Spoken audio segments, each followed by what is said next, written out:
제목은 가장 위대한 신비. 성경에 가장 위대한 신비라고 써 있는 건 물론 아닙니다. 성경에는 신비가 여러 가지가 나오는데 가장 위대한 신비라고 우리가 보통 일반적으로 생각할 수 있는, 그래서 성경에는 이 표현은, 성경적 표현은 논쟁의 여지가 없는 신비 이렇게 되어 있는데, 논쟁의 여지가 없다는 얘기는 너무나 분명하다는 얘기겠죠. 논쟁이 필요 없는 너무나 명백한 사실인데 그것이 너무나 신비로운 일이다 보니까 우리가 생각할 땐 정말 신비라는 용어 이외에는 다른 표현을 할 수가 없는 그런 것이기 때문에 우리가 그렇게 사용을 하게 된 것이겠죠. 자, 그래서 오늘 본문의 주보에 제가 이렇게 썼습니다. 온 우주를 창조하신 하나님께서, 그래서 요한복음 10장에서는 뭐라고 됐냐면은 예수님은 만유, 온 이 세상의 모든 것보다 더 크시다 그랬어요. 내 아버지께서는 만유보다 크심에, 근데 그렇게 크신 분이, 온 우주를 창조하신 분이면 우주보다 더 크신 분일 텐데 그 엄청난 분이 이 인간의 몸을 입고 나타나신 것보다 더 위대한 신비는 없습니다. 그렇죠? 예.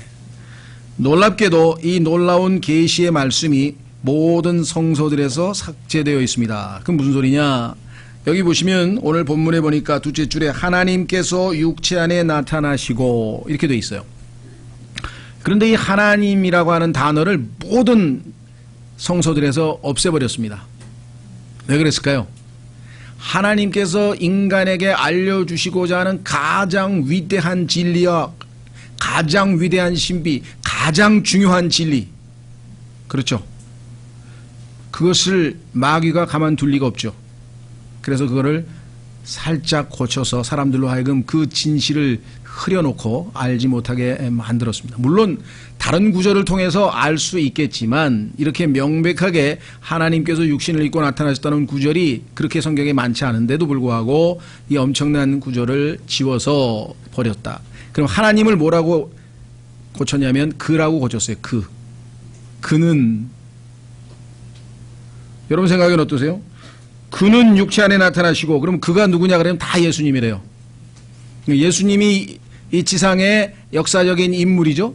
소년소녀 전기전집에도 예수님이라는 분이 나오고요. 어딜 가도 예수님이라고 하는 분은 위대한 4대 성인에도 나오고 역사책에도 나오고 어디에도 보면 예수 그리스도라는 이름 한 인물이 나오는 것은 사실입니다. 그렇죠? 그런데 그것은 신비가 아니죠. 예수님이 이 세상에 인간을 입고 사셨는데 뭐가 신비겠습니까? 예수라고 하는 한 인간이 이 땅에서 인간으로서 살았다. 그건 신비가 아니죠. 객관적인 그냥 평범한 사실이죠. 문제는 그분은 단순한 인간이 아니라 God manifest in the flesh.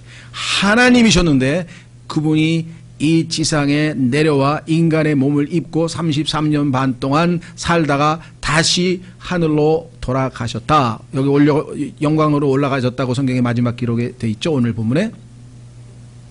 그러면 그건 엄청난 신비죠. 그렇죠? 안 그렇습니까? 예. 그런데 이 하나님이라고 하는 단어를 지워버렸어요. 그리고 그라고 대명사를 썼어요. 그가 누구냐가 예수님이래요. 그럼 예수님이 육신을 입고 나타나셨다? 뭐 김영규는 육체 입고 안 나타났나요? 예? 여기 계신 분 다 육체 입고 나타났잖아. 문제는 God, 온 우주의 창조주가 육체를 입고 나타나야 그게 신비지. 이해가 되시겠어요? 자, 누가복음 23장으로 한번 가보겠습니다. 누가복음 24장, 죄송합니다. 누가복음 24장. 마귀가 왜 여기서 하나님이란 단어를 지워버리는 줄 아십니까?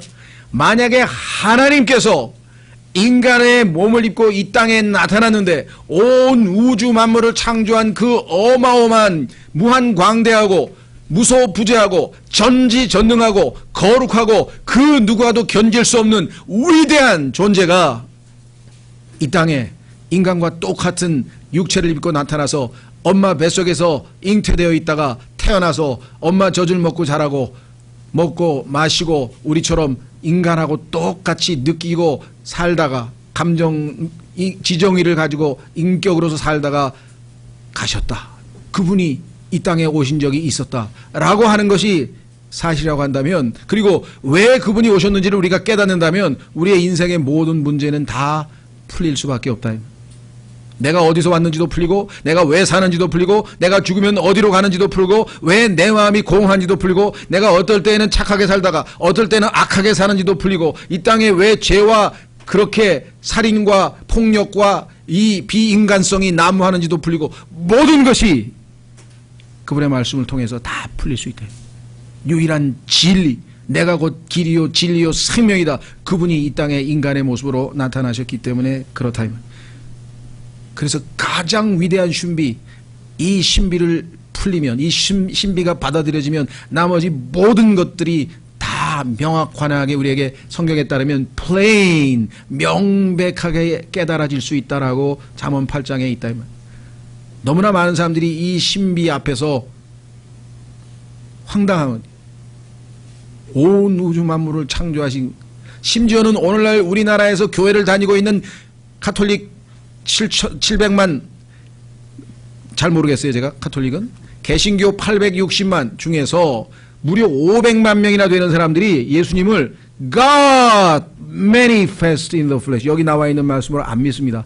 그럼 예수님은 누구냐? 위대한 4대 성인이시고 위대한 인간이고 존경받을 인간 예수로만 받아들여요. 슈바이처도 그렇게 믿고 마하트마 간디도 그렇게 믿고 벤자민 프랑클린도 그렇게 믿고 조지 워싱턴도 그렇게 믿고 그 사람들 크리스찬이지만 다 예수님을 위대한 사상가요 스승이요 훌륭한 인간으로 믿지, 그분이 자신을 만드신 I am your maker, 내가 너를 만든 자다, 야고바 메이커라고 하나님이 말씀하셨는데 그 우주 만물을 창조하신 창조주로 예수님을 받아들이지 않고 10년, 20년, 30년 교회를 다니고 목사도 하고 장로도 하고 다 한다 이 말이에요.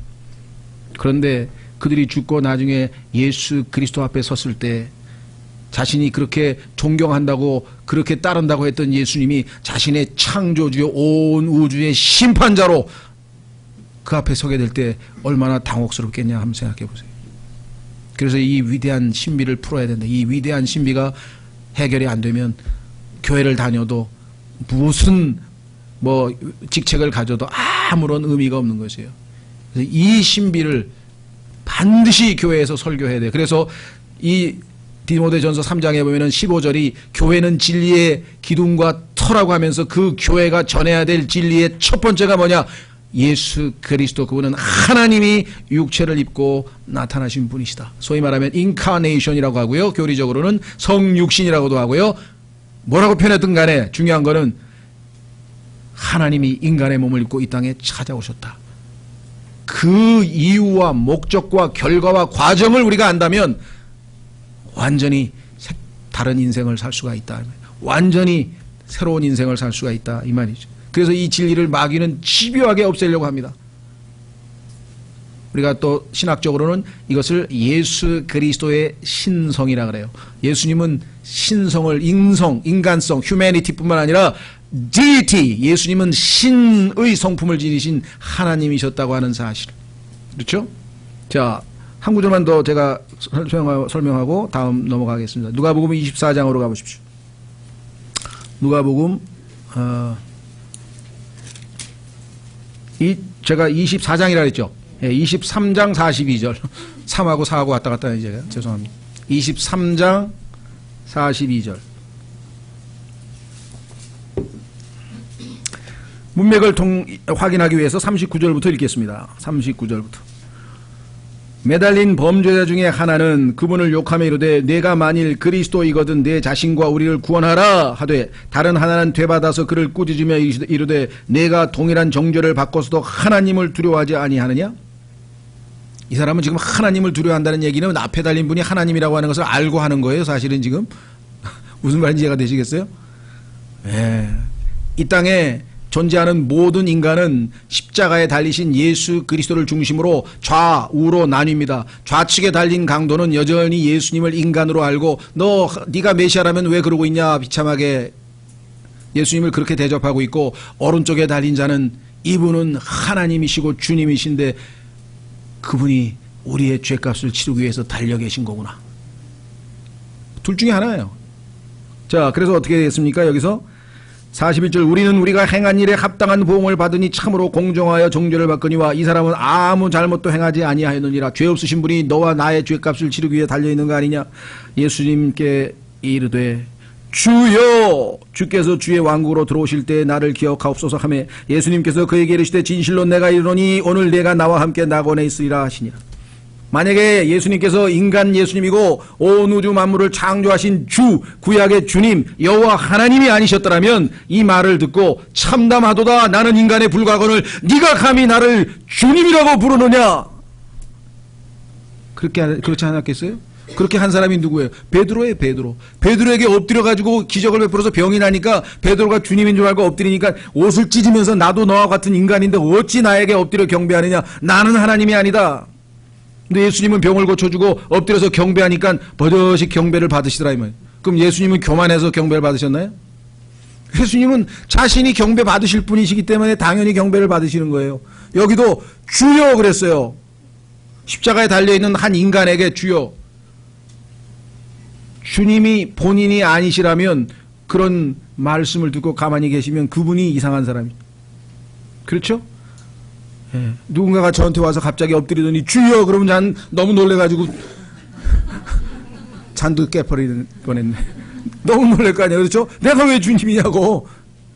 아니라고. 근데 만약에 하면은 이거는 완전히 참남한 거지. 신성모독이죠. 신성모독이요. 그렇죠? 네. 그래서 지금 이 달린 강도는요, 성령님에 의해서 예수님이 주님이라는 것을 알고 고백하는 겁니다. 이것은 성령님께서 깨우쳐 주시기 전에 절대로 예수님을 하나님의 아들이신 참 주님이시라고 알 수가 없어요. 이 순간에 안 거예요. 마음으로 예수님을 믿기 위해서. 그렇죠? 네. 그런데 마귀는 엉터리 성서들에서는 어떤 식으로 고쳤나 보세요. 이렇게 되어 있습니다. 자, 42절. 그에게 이르되, 이런 성경을 보면 빨리 잘못됐다는 걸 캐치하셔야 돼요. 그에게 이르되 예수여 당신의 왕국에, 이렇게 이야기하면은 이건 틀린 거다. 왜? 어떤 사람이 나한테 왔는데 갑자기 김영균 씨 왜요? 이상할 게 왜 나보고 그럼 예수님 보고 예수여 그러면 그렇죠. 여기 달려있는 한 사람인데 예수여 그래. 뭐 이상할 게 이름 불렀는데 김영균 씨 부르는 거 다를 게 없어. 근데 그게 아니라 주여, 온 우주 만물을 말씀으로 창조하신 빛이 있으라 하셨던 그 창조주, 그 주여, 그렇게 고백했다면 얼마나 놀라운 신앙 고백을 했냐 이 말. 그렇죠? 그래서 이것도 이렇게 믿으면 구원받으니까 안 돼 해서 고쳤어요. 다 그에게 예수여. 아시겠어요? 그래서 성경에서 창세기 3장에 뭐라고 해요? 창세기 3장 보세요. 창세기 3장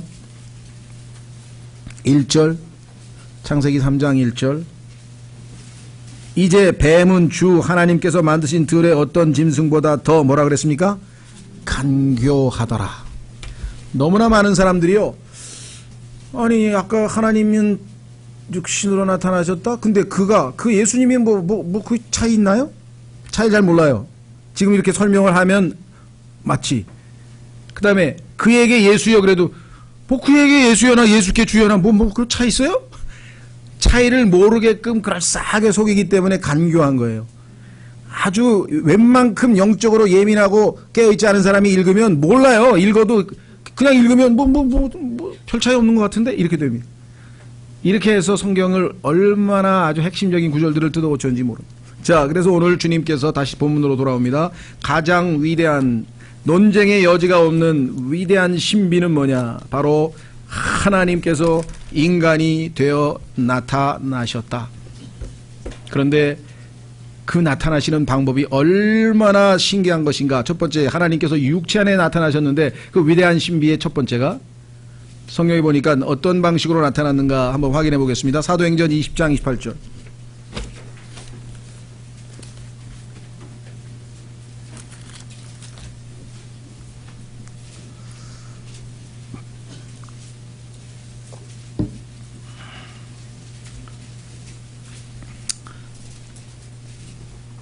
이미 여러분들은 뭐 요한복음 같은 것을 통해서 말씀이 육신이 되어 우리 가운데 거하심에 그가 하나님이셨다고 하는 것을 성경을 통해서 이미 확인하셨죠?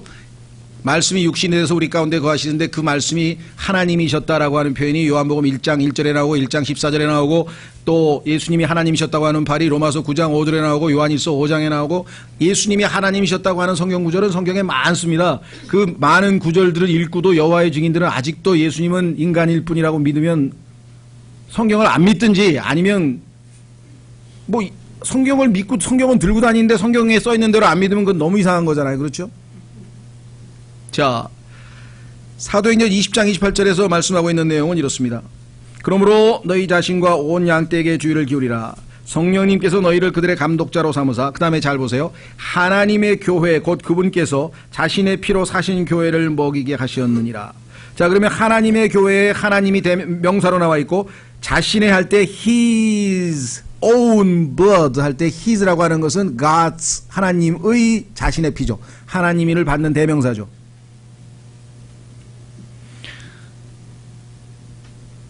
그 유명한 햄릿의 무슨 뭐 이름도 잊어버렸네요. 섹스피어의 햄릿인가요? 거기에 보면은 그 대사 중에 내 손에 묻힌 이 피를 어쩌란 말이냐 하면서 자신이 살인을 저지른 다음에 그 죄인의 어떤 한계를 고백하는 장면이 나오는데요. 그렇죠? 예. 그러니까 그 피, 왜 피입니까? 인간은 피가 잘못돼 가지고 지금 죄를 짓는 것이에요. 그죠? 인간의 육신의 생명은 피에 있다고 레위기 17장에서 말씀하셨고 그 피가 이제 잘못되어져서 인간은 죽죠. 네. 그래서 인간의 죄성으로 물든 피를 가지고 예수님은 태어나신 게 아니라 하나님의 피를 가지고 이 땅에 인간의 몸을 입고 오셨어요. 그것을 우리는 처녀 탄생이라 그래요. 아담과 이브가 결혼해서 자식을 낳은 그런 방식이 아니고, 그렇죠? 일반적인 방식이 아니라 처녀가 아기를 그냥 낳았어요. 그런데 하나님께서 알려주셨어. 어떻게 해서 그 처녀 안에 그 몸이 만들어졌는지. 그것은 성령에 의해서 됐다고 말씀을 하셨고, 그분은 인간의 몸을 빌려 입고 나타나신 하나님이신데 그분이 소유하고 있는 것은 바로 하나님의 피다. 그래서 아까 요한일서 오전에 성경 공부할 때 뭐라 그랬습니까? 피가 신성을 나타낸다 그랬죠. 물은 예수님의 인성을 나타낸다 그랬죠. 인간이신 예수님이시지만 그분의 피는 하나님의 피를 지닌 신성한 하나님이셨다라고 성경에서 분명하게 말씀하고 있죠. 그러면 예수님은 이 땅에 입고 있는 이 육체는 우리처럼 죄로 물든 육체가 아닙니다. 예수님의 육체는 육체의 형태와 모양을 갖추고 있지만 실제적으로 우리가 가지고 있는 이 썩을 육체하고는 완전히 다른 거죠. 성경에 보니까 우리의 육체를 썩을 육체, mortal body, 죽을 육체, 썩을 육체라고 얘기했는데 예수님의 육체는 그와 같은 육체가 아니었어요. 그래서 성경에 보니까 예수님은 육신의 모양을, 형태를 취하고 나타났다고 로마서 8장 3절에 얘기하고 있고 빌립보서 2장 7절에 얘기하고 있고 예수님의 육체는 아담의 육체하고 다른 육체입니다. 썩을 육체가 아니에요. 썩지 않아요. 왜? 그 안에 있는 피가 하나님의 피를 지니고 있었어요. 그렇죠? 예, 그래서 예수 그리스도는 단순히 인간이 아니시고 인간인 동시에 하나님이신 아주 신비스러운 그러한 존재로 이 땅에 나타나셨다. 야, 문제는 왜 그분이 그러면 인간이 되실 수밖에 없었는가? 우리는 그 진리를 이제 알게 돼서 복음을 받아들였죠. 성경에 따르면 하나님은 창세기 1장 1절 이전에 온 우주의 천사들과 영적인 존재들을 창조하시고 이제 하나님께서 기쁨을 더 얻으시기 위해서 계시록 4장 11절 말씀대로 드디어 이 땅에 창세기 1장 1절에 하늘과 땅을 창조하셨죠.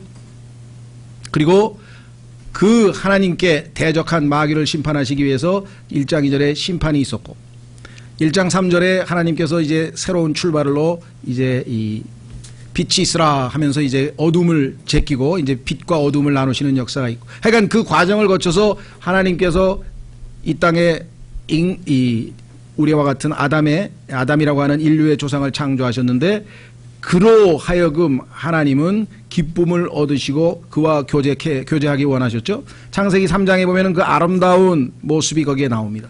그렇죠. 그런데 그때 하나님의 심판을 받았던 그 하나님을 대적했던 마귀가 다시 나타나서 하나님의 형상대로 지음받은 인간을 미혹했고 그 유혹에 넘어진 죄로 말미암아 결국은 인간은 하나님을 기쁘게 할 수 없는 존재가 되고 말았습니다. 그렇죠? 그래서 그 이후에 이 인간의 죄 문제는 해결할 수 없는, 그렇죠? 그래서 하나님께서 이 인간의 죄를 궁극적으로 해결하기 위해서는 그 죄의 싹슨 사망인 그 사망을 제거하지 아니하면 인간에게는 영원한 불행이 있을 수밖에 없다는 것을 아시고 이 땅에 인간의 몸을 입고 생명이신 분이 오셔서 죽으신 거다. 그래서 죽음으로 죽음의 세력을 가진 자 마귀를 멸하셨다고 히브리서 2장 14절에 말씀하셨다. 그래서 이 땅에 모든 인간의 궁극적인 불행은 죄요. 죄로 말미암은 사망이다. 이게 죽음. 이 세상에 있는 모든 인간들이 가장 두려워하는 것이 무엇입니까? 죽음입니다. 그 단순한 죽음이 아니라 그 죽음 이후에 무엇이 있을까에 대한 두려움. 왜? 성경에는 둘째 사망, 영원한 형벌이라고 하는 죽음이 또 기다리고 있다는 것이죠. 만약에 여호와의 증인들이 얘기하는 것처럼 이 땅에서 살다가 죽으면 모든 게 끝이다. 인간은 존재가 없어져 버린다. 그것을 신학적으로 혼의 멸절이라고 하는데, 혼이 아예 사라져버리기 때문에 인간은 영원한 고통은 없다. 이 세상에서 살다가 죽으면 그걸로 모든 게 끝이다. 그러면 이 땅에서 우리가 마음대로 살죠. 하고 싶은 대로 살고. 왜? 어차피 죽으면 다 없어져 버릴 건데. 그런데 인간의 내면 깊숙한 곳에는 내가 창조주 하나님과 언젠가 만날 그 순간이 있을 것이다. 그래서 내가 죄인으로 서게 되면 심판을 받게 될 것이라는 궁극적인 두려움이 마음속 깊은 곳에 숨겨져 있기 때문에 인간은 죽음에 대한 두려움과 죽음 이후의 영원한 심판에 대한 두려움을 다 가지고 있다 이 말이에요. 그렇죠? 하나님은 인간이 받아야 될 심판과 영원한 형벌을 우리를 대신해서 받으시고 자신이 우리를 사랑하신다는 것을 확증하셨다고 로마서 5장 8절에 말씀하셨다. 하나님이 인간이 되신 목적이 뭐냐? 인간에게 자신의 사랑을 보이고 인간으로 하여금 다시금 하나님을 사랑할 수 있는 기회를 제공하신 것이다. 이제는 우리가 예수 그리스도를 통해서 하나님을 믿게 되고 그분을 사랑하게 되고 삶의 목적을 알게 되고 정말 하나님을 이제 창조의 목적 그대로 살아갈 수 있는 기회가 다시 예수님을 통해서 주어진다는 것입니다. 그 복을 주시기 위해서 예수님은 십자가에서 인간의 몸으로 달리신 것. 그렇죠? 예. 자, 그래서 첫 번째는 하나님께서 육체 안에 나타나신 이 놀라운 신비가 있습니다. 어떤 분은 그런 얘기를 해요. 그 신비보다도 더 놀라운 신비가 있습니다. 근데 뭐냐 그랬더니 그 창조주 하나님께서 갓난 아기로서 어머니 품속에서 자라나고 창조주께서 피조물에게 양육을 받으시고 창조주께서 피조물을 어머니라고 부르고 신비하대. 그렇죠. 또 어떤 분은 다른 신비가 있고 뭐가 신비냐 그러니까 그 우주 만물을 창조하신 분께서 우리 같은 인간의 안에 들어와 계신다는 것이 얼마나 신비합니까? 그렇죠. 그래서 골로새서 1장 27절에 영광의 소망이신 예수 그리스도, 영광의 소망 곧 너희 안에 계신 그리스도, 이 신비에 대하여 내가 알고 있노라. 창조주 하나님이 여러분 안에 들어가 계세요 지금. 그러니까 어떤 분은 역시 신비죠. 성경에 보면 신비들에 대해서 쭉 나오는데 그 중에서 가장 위대한 신비 첫 번째 살펴보았습니다. 두 번째, 자, 그 신비의 내용 중에서 예수님께서 두 번째 내용은 뭐냐? 성령 안에서 의롭게 되셨다. 하나님께서 창조했던 첫 번째 인간 아담은 실패를 했습니다. 죄인이 되었죠. 그래서 그 후손은 다 죄인으로 태어나가 죄의 성품, 죄의 씨를 우리가 받게 되었습니다. 그런데 두 번째 오신 예수 그리스도는 아담하고 똑같은 조건 하에서, 아니지, 아담보다 훨씬 더 나쁜 조건 하에서. 자, 아담은요, 여러분 아시는 것처럼 에덴이라고 하는 완벽한 조건을 갖춘 환경이 주어져 있었습니다. 그렇죠? 거기에서 실패해서 죄를 지었어요. 예수 그리스도가 오셨을 때 당시 유대의 광야에서 예수님께서 마귀에게 3번에 걸친 시험을 당할 때는 환경이, 여기는 광야고 여기는 에덴 동산이고, 그렇죠? 여기는 아주 아열대에 아주 정말 인간이 살기에 최적의 여건이고, 여기는 아주 극한, 낮에는 막 뭐 48도 막 이렇게 올라가고 밤에는 또 한참 또 내려가는 이 어마어마한 혹한 상황에서 그다음에 늑대 뭐 이런 야수들이 막 울부짖는 그러한 광야에서 예수님께서는 시험을 받으셨어요. 한 사람은 우리의 조상 아담은 최적의 상태에서도 죄를 지었지만 또 다른 둘째 사람이신 예수 그리스도는 최악의 상황에서도 죄를 짓지 아니하시고 시험을 이겨내신 분이시다. 그렇죠? 근데 그것이 어떻게 해서 가능했는가? 여기 보니까 성령 안에서 의롭게 되셨다라고 성령님을 하나님께서 주셨죠? 그 성령님을 의지하고 성령님을 통해서 모든 일을 다 성령께 의지하면서 이루셨기 때문에 단 한 번도 하나님을 슬프게 하거나 하나님께 죄를 지은 적이 없다. 그래서 요한복음 8장 28절에 내가 항상 내 아버지를 기쁘게 하심으로 아버지께서 나를 홀로 두지 아니하셨다. 그렇게 얘기를 했죠. 자, 그래서 예수님은 하나님을 어떻게 기쁘시게 하셨는지 사도행전 10장으로 가서 확인해 보겠습니다. 사도행전 10장.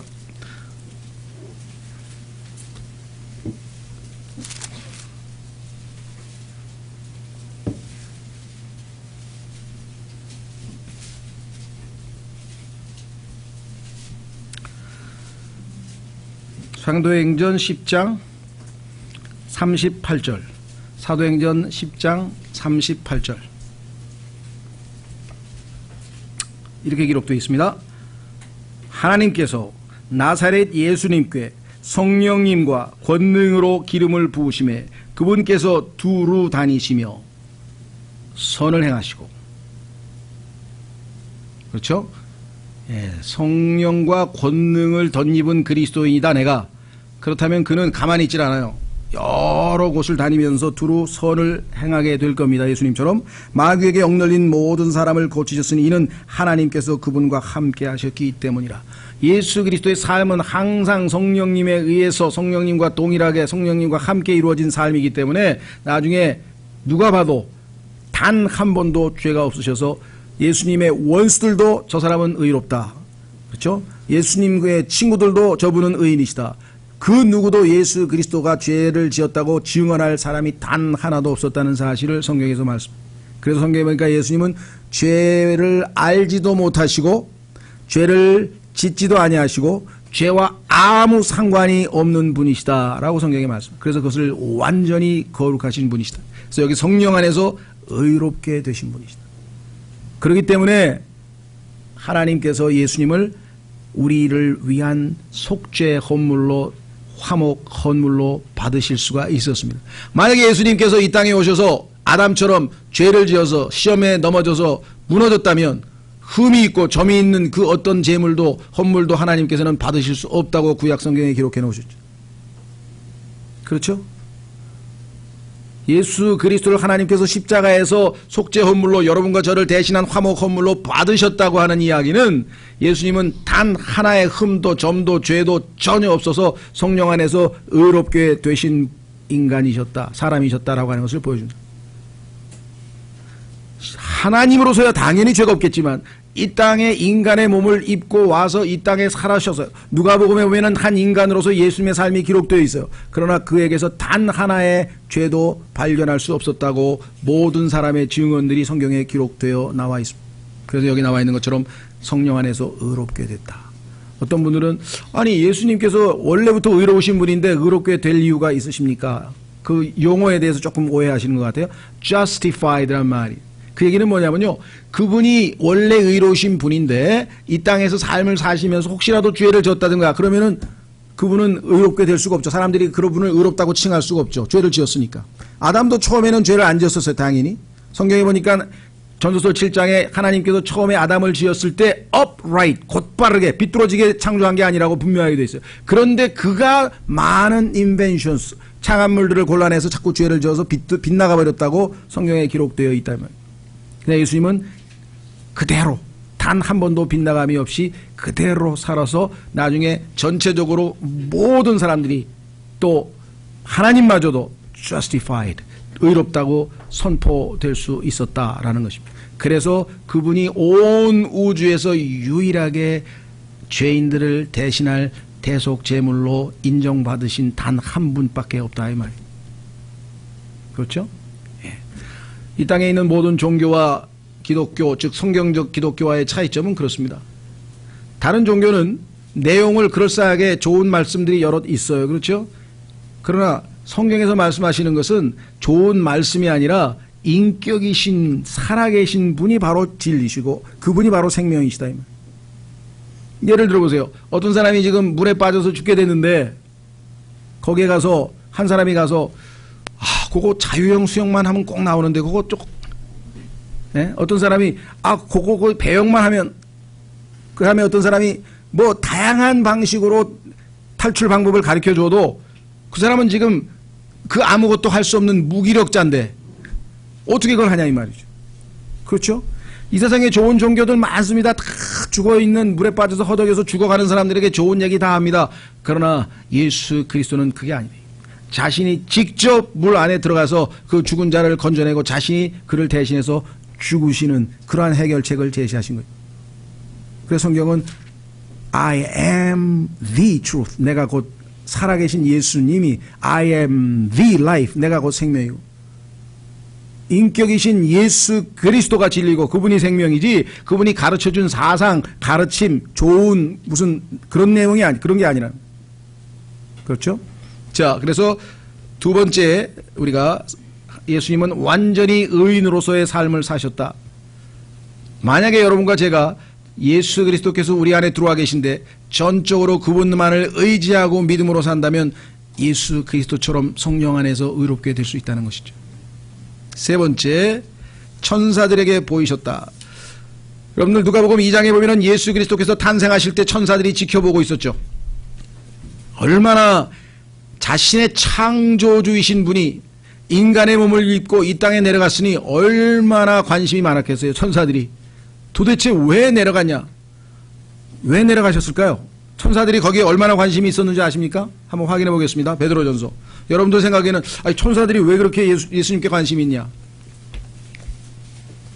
아마 하늘에서는 가장 놀라운 소식이었을 거예요. 그렇죠? 온 우주 만물의 창조주께서 갑자기 인간의 몸을 입고 지상으로 저 시골 구석에 있는 지구라는 별로 내려가 버리셨다. 얼마나 엄청난 소식이었겠어요? 자, 한번 확인해 보겠습니다.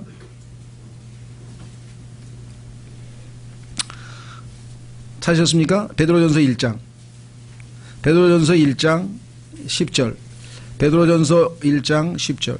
이 혼의 구원에 관하여는 너희에게 임할 은혜에 대하여 대언한 대언자들이 부지런히 조사하고 탐구하되 자기들 안에 계신 그리스도의 영께서 그리스도의 고난과 그 뒤에 있을 영광을 미리 증언해 주실 때 그 영께서 무엇을 혹은 어느 때를 표적으로 보여주셨는지 탐구하였느니라. 그들이 자기들을 위해 그것들을 수행하지 아니하고 우리를 위해 수행하였음이 그들에게 계시되었는데 그것들은 곧 복음을 선포한 자들이 하늘에서 보내신 성령님과 더불어 이제 너희에게 전한 것이요. 그 다음에 뭐라 했습니까? 천사들도 살펴보기를 갈망하는 것이니라. 아니 이분이 땅에 내려간 것, 그래 왕이 평민의 옷으로 갈아입고 시찰 나갔다고 생각하는 것 좋다 이거야. 그런데 갑자기 십자가에까지 달려서 온갖 피조물에게 창조물에게 모욕과 박해와 고통을 당하면서까지 십자가에서 벌거벗고 온 천하에 수치스럽게 최고의 영광스러운 분이 가장 수치스러운 방법으로 십자가에 달리셨다. 왜 그러시는 거냐? 천사들이 얼마나 그거를 애써 지켜봤는지 이해가 되시겠어요? 그래서 그분이 탄생하실 때 지켜봤습니다. 마가복음 곧 성경 구절 보면은 두 번째 보면은 1장 13절에 보면은 예수님이 시험 받으실 때도 지켜봤습니다. 갑자기 왜 감히 마귀가 창조주 하나님을 시험을 해? 천사들이 아마 놀랬겠죠. 세 번째 누가복음 22장에 보면은 예수님께서 땀방울이 핏방울처럼 변하면서 기도하시는 모습을 지켜보고 있습니다. 아니 왜 창조주 저 영광스러운 최고의 지존자께서 저렇게 우리가 이해할 수 없는 일들을 하고 계시는 걸까? 천사들은 아마 이해가 안 됐을 거예요. 계속 추적하고 있습니다. 그리고 한 구절만 더 찾습니다. 골로새서 2장 15절. 천사뿐만 아니라 그 당시에 온갖 악한 마귀들과 온갖 이 세상의 악한 영적 존재들이 십자가를 뚫어지게 바라보고 하나님의 아들이신 예수 그리스도께서 그 전쟁에서 그 치열한 전쟁에서 과연 승리하실 것인가? 그는 십자가에서 내려오셔서 실패하고 말 것인가? 골로새서 1장. 골로새서 죄송합니다. 2장 15절. 골로새서 2장 15절.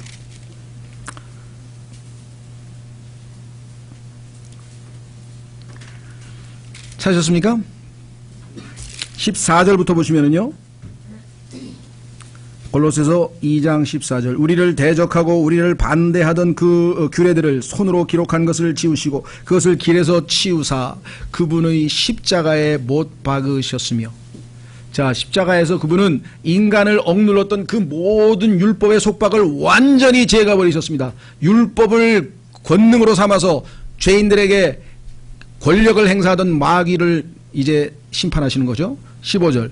정사들과 권능들을 벗기사, 정사, 권능, 영적 모든 존재들이 거기서 지켜보고 있었는데 그들을 다 패퇴시키고 그들에게서 그 권능을 다 이 벗긴다는 말은 스포일드란 말은 노략, 그들이 가지고 있는 모든 것을 다 빼앗았다 이 말이에요. 다 빼앗았. 십자가 안에서 그들을 어떻게 했다고요? 예수님이 이기셨다. triumphing. 승리자가 되셨다 이게. 십자가에서 그 승리가 성경에 뭐라고 기록되어 있나 보세요. 여기 보면 이기시고 공공연히 그들을 구경거리로 삼으셨느니라. 마귀들이 패퇴해서 처참하게 비참하게 된 모습, 마귀가 망연자실한 모습을 천사들이 지켜보면서 어떻게 했겠어요? 할렐루야 찬송을 불렀다 이 말이에요. 천사들이 다 지켜보는 가운데 온 우주에서 최후의 승리를 거두신 분이 바로 예수 그리스도시다. 히브리서 2장 14절. 여러분들은 십자가를 보면 내 죄 때문에 왜 저분이 저렇게 고통을 당하셔야 되나, 밤낮 내 죄 때문에 고통당하신 예수 그리스도. 그렇습니다. 왜? 내 죄 때문에 예수님이 고통을 당하셨으니까 우리는 십자가를 통해서 그것을 바라보지만 조금 더 넓은 시야를 통해서 마귀를 심판하시고 죽음을 심판하시고 온 우주의 죄악을 완전히 제거하시는 하나님께, 하나님의 어린 양, 보라 세상 죄를 제거하시는 하나님의 어린 양을 보라. 온 우주의 모든 악의 근원인 죄와 죄의 실체인 마귀를 멸하시는 십자가에서의 예수님을 만나야 된다. 내 죄 때문에 고통당하는 예수님보다 더 크신 예수 그리스도를 우리는 만나야 된다. 자, 히브리서 2장 14절. 히브리서 2장 14절. 그런즉 자녀들은 살과 피에 참여한 자들이므로 그분도 마찬가지로 같은 것의 일부를 취하셨으니, 인간이 되신 예수님, 그분은 신성만 지닌 게 아니라 살과 피를 지닌 인간이 되셨습니다. 이것은 그분께서 죽음을 통해, 왜? 하나님은 죽으실 수 없어요. 인간이 될 때에만 죽을 수 있어요. 그래서 그분은 인간이 되셨습니다. 죽기 위해서 그분께서 죽음을 통해 죽음의 권능을 가진 자 곧 마귀를 멸하시고, 이제는 어떻게 됐습니까? 15절. 또 죽음을 두려워하여 평생토록 속박에 얽매인 자들을 건져내려 하십니다. 이것이 이 땅의 죄 가운데 구원받지 못하고 살아가는 모든 죄인들에게 그들을 죽음의 속박, 영원한 내세의 두려움으로부터 완전히 건져내시기 위해서 십자가의 놀라운 역사가 있었다는 것입니다. 자, 돌아와서 네 번째, 이방인들에게 선포되심. 자, 왜 여기는 이방인들을 강조했느냐? 원래 예수 그리스도는 유대인으로 오셨고요. 하나님께서 계획하신 그 위대한 계획은 1차적으로 유대인들의 메시아이신 예수님으로 오셨습니다. 그러나 유대인들이 예수 그리스도를 거부했고, 이제 하나님께서는 유대인들을 다시 회개시키기 위한 수단으로 이방인들에게 전파되셔서 이방인들이 예수님을 믿음으로 이방인들이 하나님의 축복을 받을 때 유대인들이 시기심이 나서 다시 원래 자신의 주님 메시아 품으로 돌아오는 놀라운 지혜의 방법을 쓰셨죠. 그렇죠? 너무나 지혜로우신 것 같아요. 그러니까 이 유대인들이 시기심이 많고 질투가 많고 선민의식이 강한 사람들인데, 자기들은 하나님으로부터 버림받고 자기들이 개 취급을 했던 이방인들이 축복받는 것을 보고 시기심이 나서 다시 주님 품으로 돌아오도록 주님께서 놀랍게 역사하셨다고 성경에 기록되어 있습니다.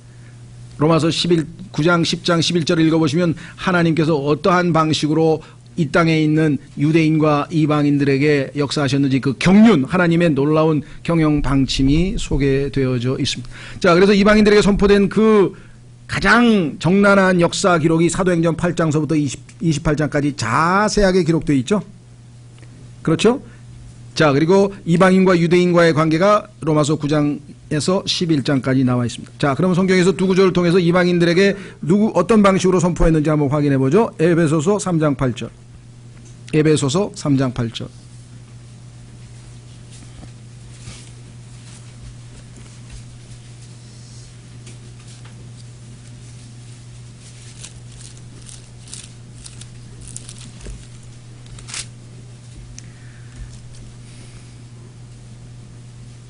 에베소 3장 8절에 하나님께서 이렇게 말씀하고 계시네요. 그분께서 모든 성도들 중에서 가장 작은 자보다 더 작은 나에게 이 은혜를 주신 것은 헤아릴 수 없는 그리스도의 부요함을 내가 이방인들 가운데 선포하게 하고, 또 로마서 16장에는 민족들에게 알려지게 되시고, 그래서 이제는 단지 유대인의 메시아로 오신 예수님이 아니라 온 인류의 구원자로 오신 분이심을 나타내셨는데, 그 원인을 제공한 자들이 바로 유대인들이 되게, 유대인들이 예수님을 거부했기 때문에 우리에게 그와 같은 기회가 주어졌다고 성경에서 말씀하고 계시죠. 자, 그래서 예수님은 드디어 이방인들에게도, 즉 구약시대에 여호와 하나님을 믿는 유대인 이외의 모든 우상이나 잡신들을, 참 하나님이 아닌 진정한 의미에서의 창조주 하나님을 알지 못하고 섬기지 않는 자들을 총칭해서 다 이방인들, 이교도들, 민족들이라고 불렸는데, 이들에게도 구원의 기회가 드디어 주어지게 됐다. 예수 그리스도는, 그래서 우리는 인류의 구원자라고 구세주라고, 세상의 구원자라고 부르는 이유가 바로 드디어 이방인들에도 기회가 온 것이죠. 예.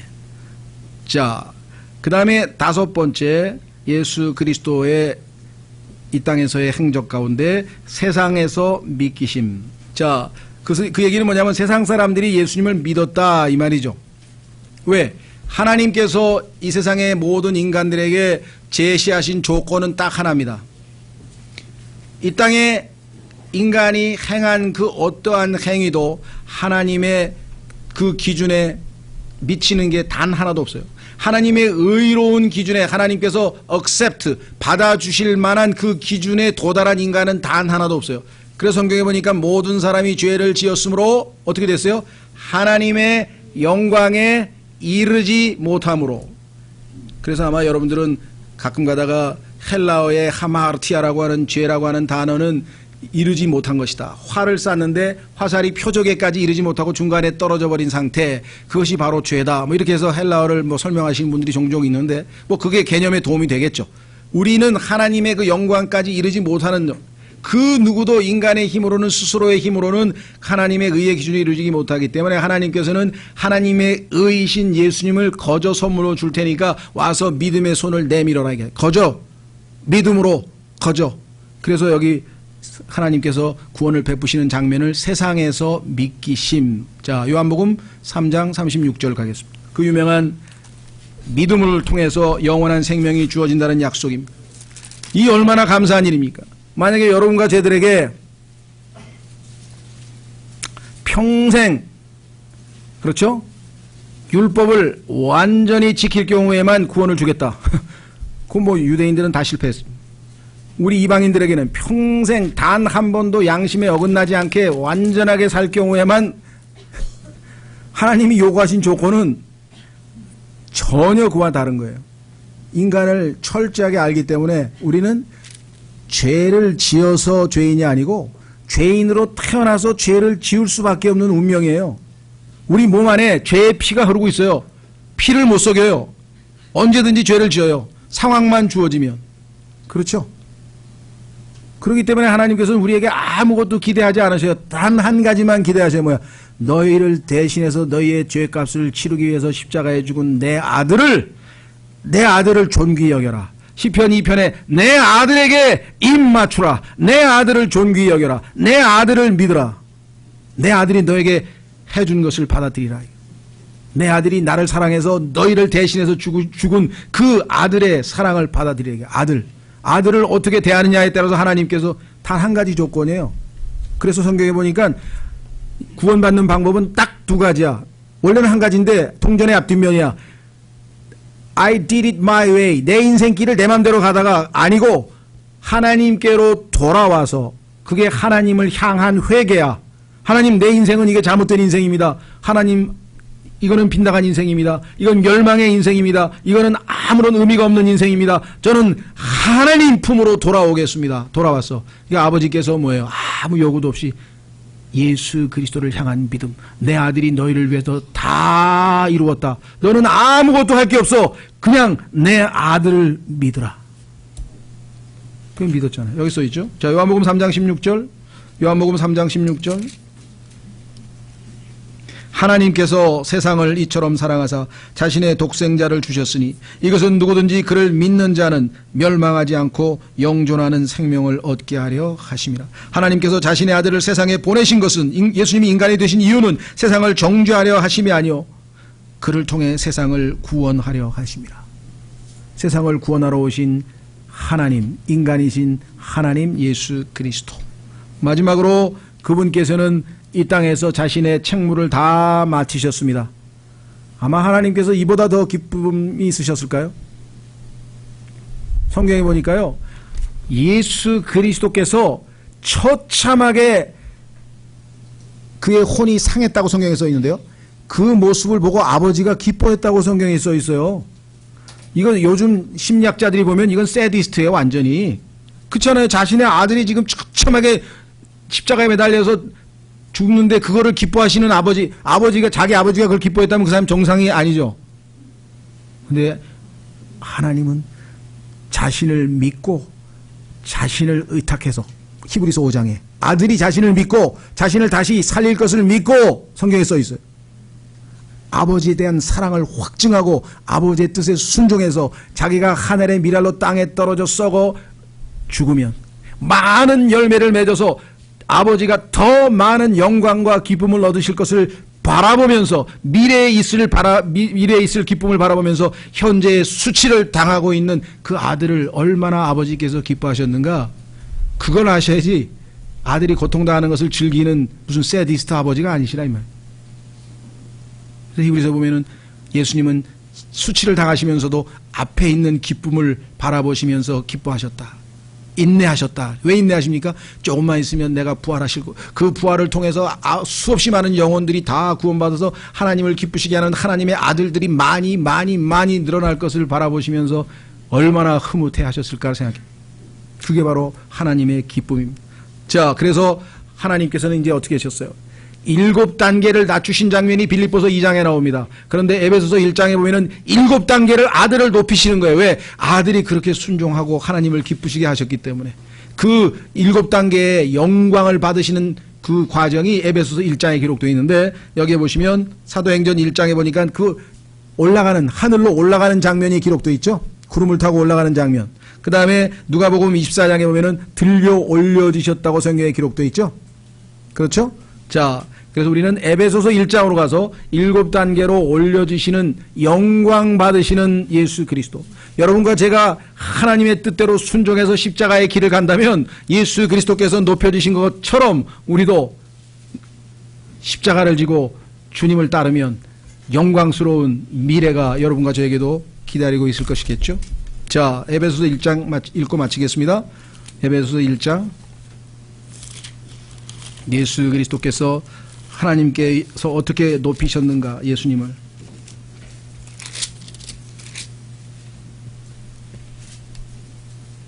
찾으셨습니까? 네.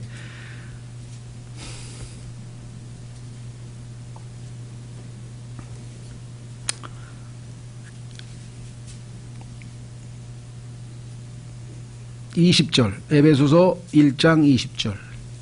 에베소서 1장 20절. 그분께서 그리스도를 죽은 자들로부터 살리시고, 영광의 첫 단계는 살리시고, 하늘의 초소들에서 자신의 오른편에 그분을 앉히실 때, 예수님은 지금 셋째 하늘에 가서 앉아 계신다고 히브리서 1장에 써 있죠. 그 권능을 그분 안에서 발휘하사 그분을 모든 정사와 권능과 강력과 통치와 이 세상뿐만 아니라 오는 세상에서 불리는 모든 이름보다 훨씬 위에 두셨고, 또 모든 것을 그분의 발 아래 두셨으며, 온 우주가 이제는 그분의 발 아래 놓여 있습니다. 그분을 모든 것 위에 머리가 되게 하사 교회를 위해 주셨느니라. 그런데 그분의 몸된 교회가 이 지상에 남겨져 있습니다. 그분은 몸된 교회를 통해서 여전히 하나님의 일을 수행하고 계십니다. 교회는 그분의 몸이니 곧 모든 것 안에서 모든 것을 충만하게 하시는 분의 충만이니라. 영원한 영광을 누리시는 그분의 영광에 우리도 이 땅에서 동참하는 그 과정이 있습니다. 그 여정에 우리에게도, 그죠? 주님을 따르는 그 여정이 우리가 가야 하는 신앙의 길이고 믿음의 길이다. 이 땅에서 경건의 하나님의 성품의 가장 위대한 신비가 얼마나 놀랍게 펼쳐져 있는지 한번 생각하고, 이 주님께서 우리에게 독려하고 계십니다.